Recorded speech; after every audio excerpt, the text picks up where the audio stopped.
Kumusta mga kapatid? Sana ay nasa ayos ang lahat ngayon. Panibagong araw na naman ang ating pagsasama. Hindi tayo magtatagal guys. Talaga naman bago lang ginawa na naman yung panibagong hearing nung kahapon at talaga naman ang isa sa mga sentro ng usapin ay ukol sa investigasyon. Una ay yung budget sa Office of the Vice President guys, at ang lalong-lalo na sa Department of Education and of course yung tinatawag nating confidential fund.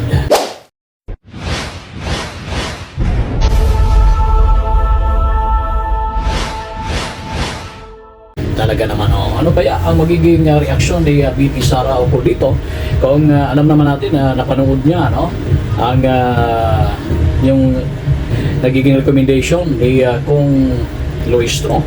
Talaga naman nakitaan ang mga hindi kanais-nais na resulta sa investigasyon ang Cong. Guys, pakikinggan natin muna yung investigasyon at hayag ni Cong Luistro, lalong-lalo na sa mga katanungan kung saan nga ba napupunta yung pera ng taong bayan.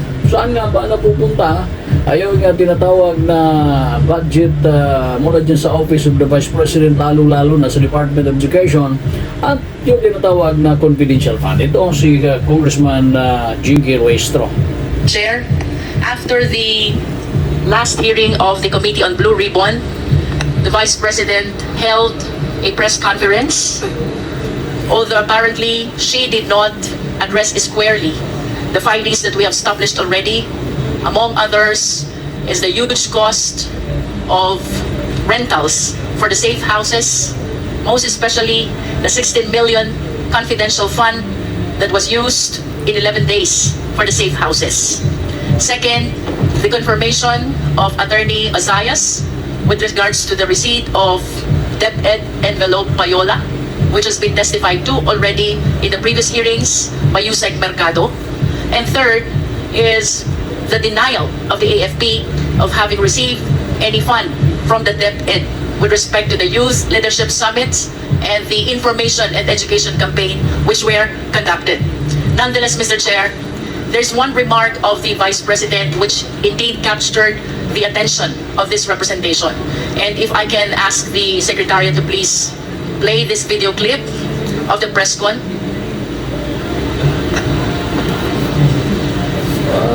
Meron palang press con si Vice President Sara Duterte guys.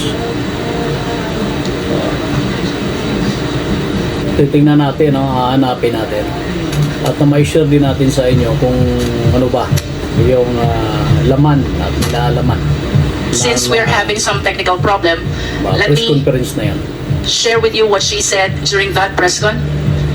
She said that the Deped Confidential Fund ay ginamit para magbigay ng impormasyon sa militar at sa local government units kung saan dapat gawin ang Youth Leadership Summits at ang Information Education Campaign.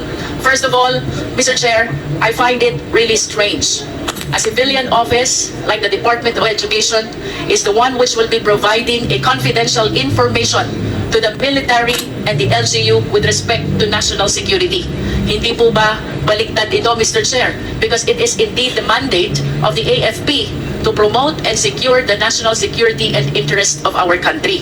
Pero dito po sa naging pronouncement ng ating Vice Presidente, she said, ang confidential fund ng Department of Education ay ginamit para magbigay ng impormasyon sa militar at sa LGU kung saan dapat gawin ang Youth Leadership Summits at ang Information Education Campaign. Mr. Chair, I wish to invite the attention of the committee to the certifications that were issued by the AFP and were submitted by the Deped to COA in support of the utilization of the Deped Confidential Fund, and the same provides YLS and IECs are conducted to prevent recruitment of teachers and students by terrorists and insurgents. May we request Attorney Camora to please confirm kung ito nga po ba ay nakasaad sa certifications ng AFP. ito na guys, no? So, panibagong tanong na naman at confirmation, clarification sa mga resource person andirito na part ng Office of the Vice President, no? Lalong-lalo na no, sa Department of Education, pakikinggan natin kung ano ang mga sagot ng mga personalidad na matatanong ni Congresswoman Luistro. Pwede ka muna? Mr. Chair, the certification submitted by AFP to Deped and which were subsequently submitted by Deped to COA in support of the utilization of the Deped Confidential Fund provides, among others, that YLS and IECs are intended to prevent recruitment of teachers and students by insurgents and rebels. That is what is contained in the certification. So you Mr. Chair. confirm? Yes, Mr. Chair. And having said so, Mr. Chair, we must understand that there are 4 existing programs of DepEd. And I wish to know also from COA, sang program po ba pumasok ito? Because we have to understand that each program has their corresponding expenditure of the confidential fund. Can we please flash each program along with the corresponding expenditures? The program includes counterinsurgency, abuse prevention and control, anti-illegal activities, and anti-extremist or terrorism activities. Ang bawat programa pong ito ay may kanya-kanyang expenditures ng confidential fund. And if we can show this table, Secretariat please. The table shows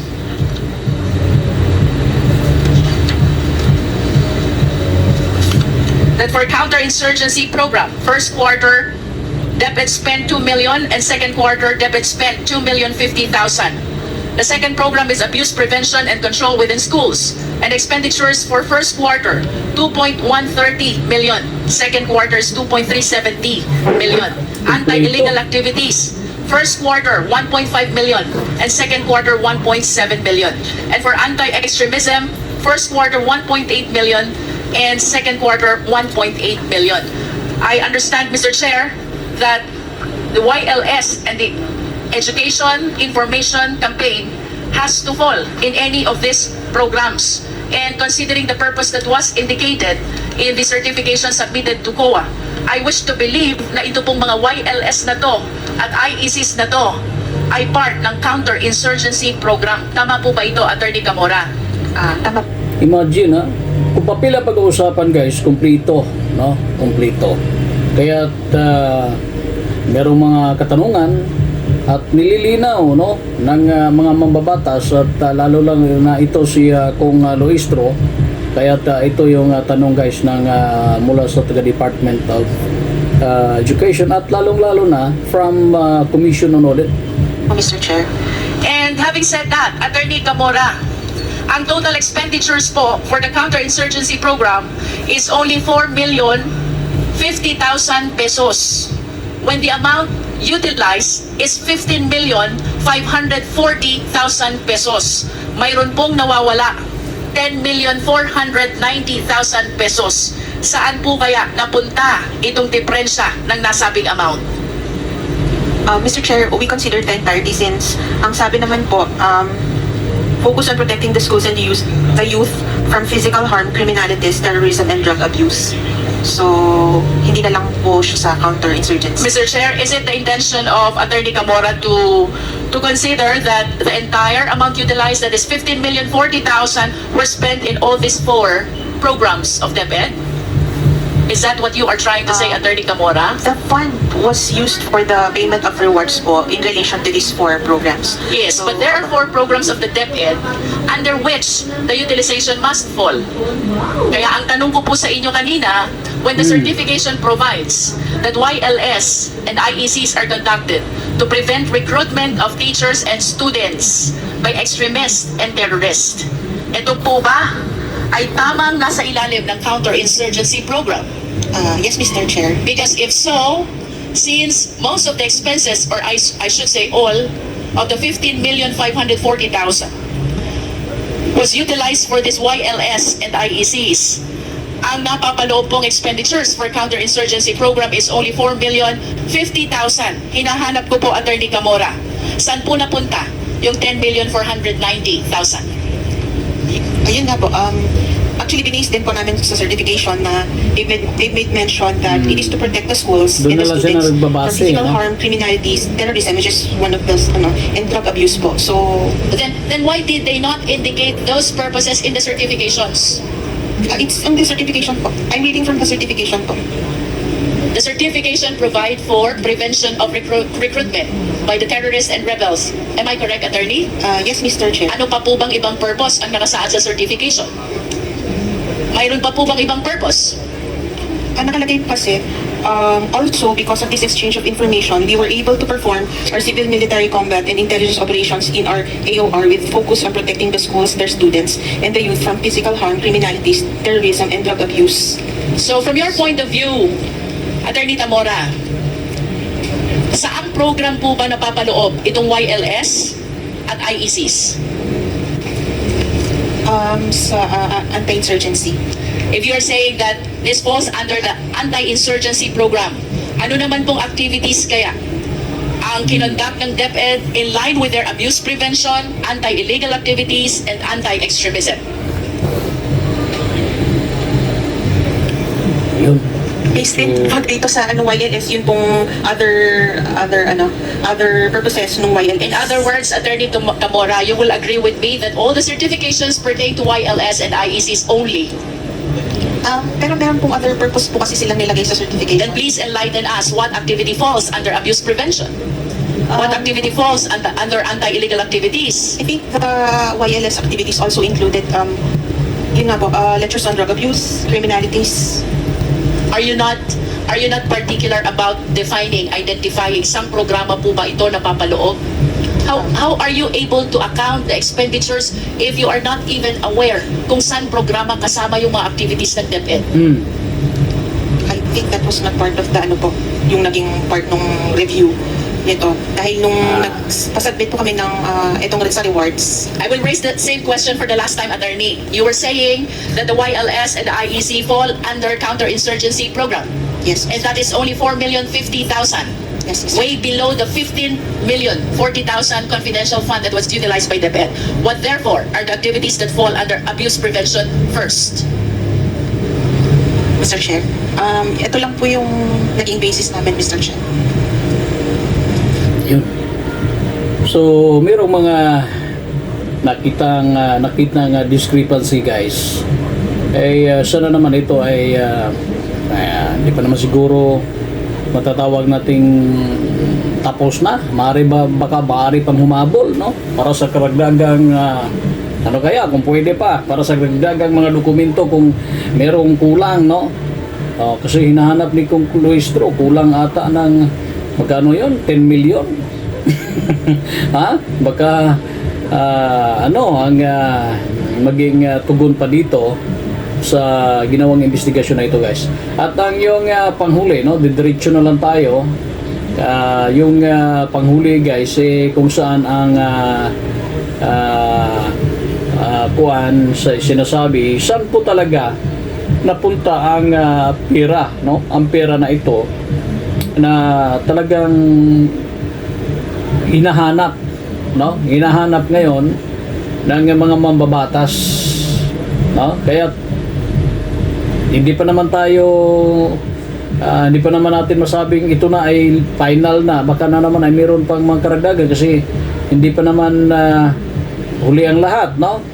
Diba? Baka pwede pang humabol kung ito ay naayon sa batas, magdagdag pang karagdagang sagot ukol dito. Ito ang patuloy na investigasyon, guys, ukol dito. Mr. Chair, to conclude, dito po sa dalawang slides na ating ipinakita, if we will be anchoring our analysis on the programs of DepEd, it will appear that only 4,250,000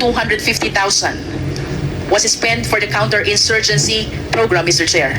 And therefore, there remains an unaccounted amount equivalent to 10,490,000 out of the total confidential fund, which is 15,540,000. Meanwhile, Mr. Chair, if we will be anchoring our analysis on the location of the source of information and the location of the recipients of the Youth Leadership Summits and the Information and Education Campaign. What is consistent with respect to their location is equivalent only to the amount of 4,282,000 pesos. So, there remains also an unexplained amount of 10,490,000 pesos. Nasaan naman po kaya itong amount na ito?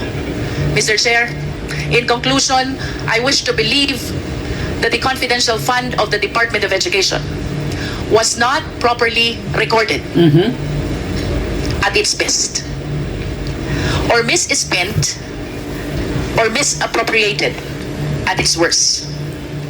It is the humble submission of this representation that there is a prima facie case of malversation, and in addition, an apparent case of breach of public trust. For us to be able to know whether there is malversation, 4 elements must be present. Number 1, there must be a public official. 2, he is the custodian of fund.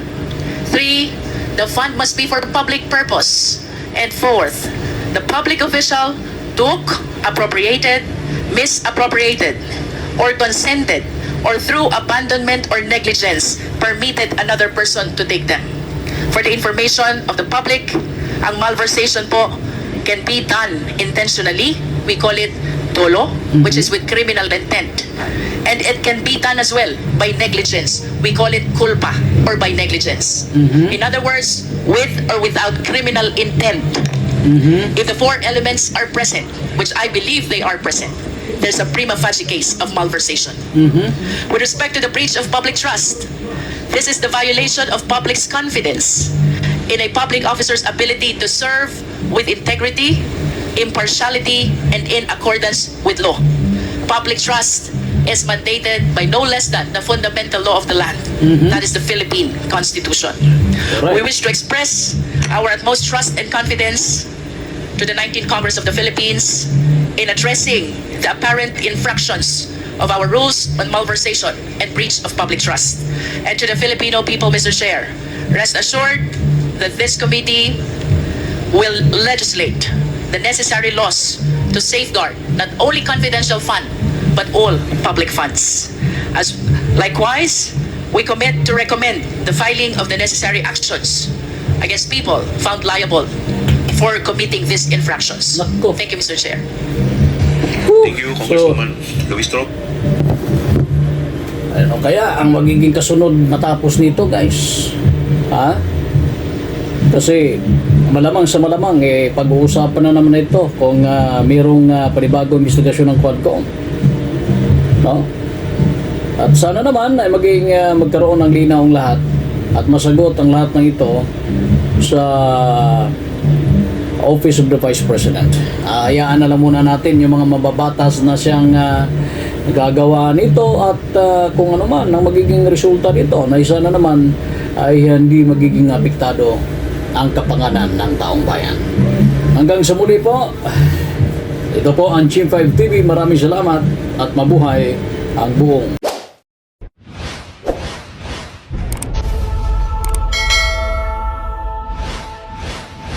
Pilipinas.